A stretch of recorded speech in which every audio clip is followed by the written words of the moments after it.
I just I wish some of the more modern naturals would post some pictures of themselves in the off season, because they look darn impressive. Even at 12% body fat, they look amazing, and right. they look so much. Sometimes they look fuller to me. But anyway, exactly. That's very, very true. You spent a lot of time with Brutus the Barber Beefcake. Am I correct? During your travels? Yeah. It's we're jumping forward a little bit, but absolutely, man. Sorry. Yeah, he was really cool, man. He was a good friend of mine, and I met him through his wife, Barbara, who was cool with a few of my friends, and we hooked up, and he was a really cool guy, man. He basically, took me under his wing for the time that we trained together, and that was like 2001. But, I was training with my friend Brutus in the Barber Beefcake in 2001, and during that time, he was like a father to me. He cared about my wrestling and training, unlike my real dad. He, some of the best workouts I ever had were with Eddie. It was motivational, man. He really took me, under his wing, and we watched over me all the time. We traveled together, traveled all over the Northeast, wrestled on cars together, and I can remember just the way he looked out for me, man. It really meant a lot. Wrestling someplace in Pennsylvania or Maine or something. There was these two wrestlers called the Power Company, two twin brothers. These guys were monsters, and I was wrestling those guys. It was like a handicap match or something, and right. I remember Eddie in the back room saying to this guy, "Hey, take care of him.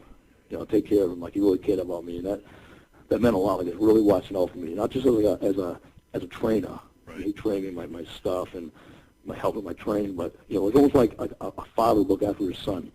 Watch out for my boy out there, take care of him, and that really meant a lot. We used to travel together all over the place. He had tons of friends all over the world, but there was one time we were hanging out together with a few of his friends, and he said to the guy that there's a brand new professional wrestling federation starting up called the XWF, which is a Cyber Wrestling Federation run by Jimmy Hart, I think it's Brian Knobs, and a couple other guys.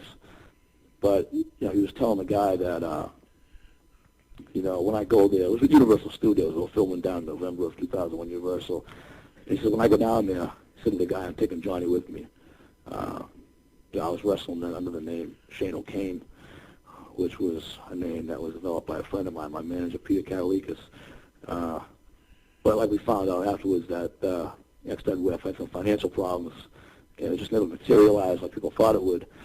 So that was kind of crushed. But right afterwards, it was cool. We did a commercial together for World Gym in Linfield in December of 2001, which was really fun to do.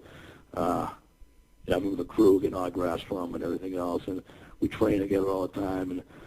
But he was a really cool guy, and just to be known in the throughout with a lot of wrestlers as Bruce Beefcake's boy, that was an honor for me.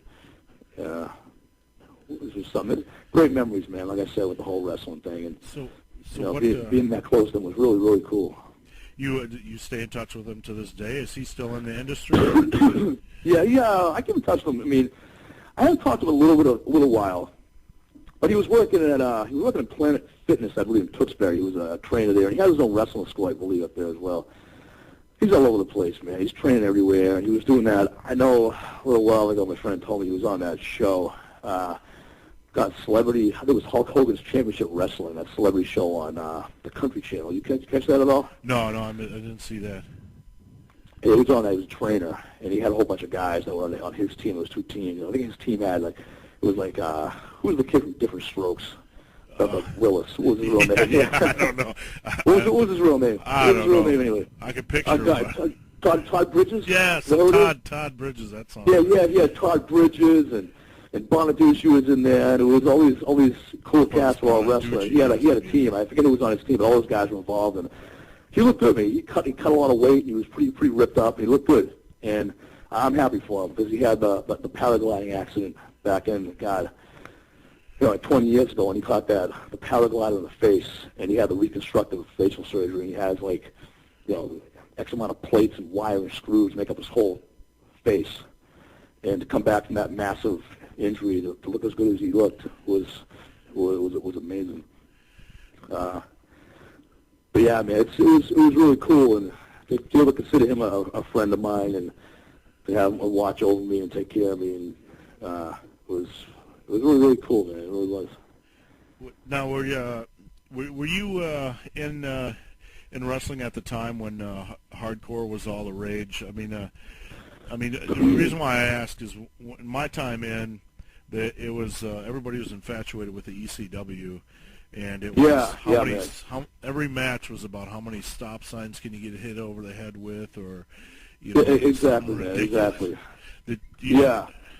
I just wondered if it was, man, because it was, and it was huge back then. And like I said to a lot of my friends, I always say, why don't you do mixed martial arts, which I'm a big fan of MMA. I have 100% respect for every mixed martial artist out there. It's a very hard profession, and a lot of training. And it's similar to wrestling, man. You got to stay in shape, you got to diet and eat right, and it's commitment. And a lot of friends say, why don't you do MMA? I said, well, I got involved in wrestling back in 98, 99 when wrestling was the craze, And now mixed martial arts is a big thing. When now they have all their weight divisions, and you can remember back in like the late '90s when Shamrock was fighting in UFC, and there was no weight divisions, man. So he'd be fighting the guy who was like 300 pounds, and he was weighing 205. So it wasn't really, it wasn't sanctioned back then, so it wasn't the big thing which it is now. But getting back to the extreme that, like I was saying, that ECW was huge back in the late '90s, and WCW was huge, but they had a lot of, ECW being huge was all extreme. And then, WCW back then had their hardcore champions, and so hardcore was pretty good, man. But, I wrestled this thing called, Too Extreme Pro Wrestling in the tri-state area it was around 2000. And, God, I remember, funny things.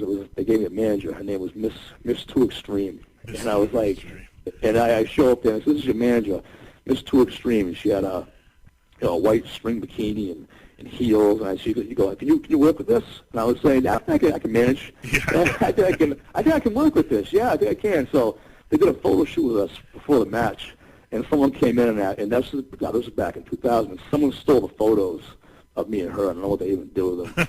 And I think she was like a school teacher in Andover or something. But I had her as a manager a few times, which was really cool. But that was in the extreme-based stuff, and I remember I think it was July 2nd of 2000. I was wrestling an extreme match with this organization. God, what the hell was it? I think it was Thompson International Speedway I think it was Thompson, Connecticut. And I got powerbombed to a table on concrete, and I didn't feel anything run away. It hurt a little bit, but I guess what happened from that was I had a fractured vertebrae in my back, and I think it was like 15,000 people there. They just loaded the whole raceway with people, and they put the ring right there. So it was really neat, wrestling in front of that many people. But here we go back to the extreme again, where you're getting pile driven, power-bombed through a table on concrete, man. You know what I'm saying? It's almost that doesn't sound good. When someone says, what happened to you tonight? Like, come home, and it wasn't bad. I got power-bombed to a table on concrete. Well, that just sounds really rough.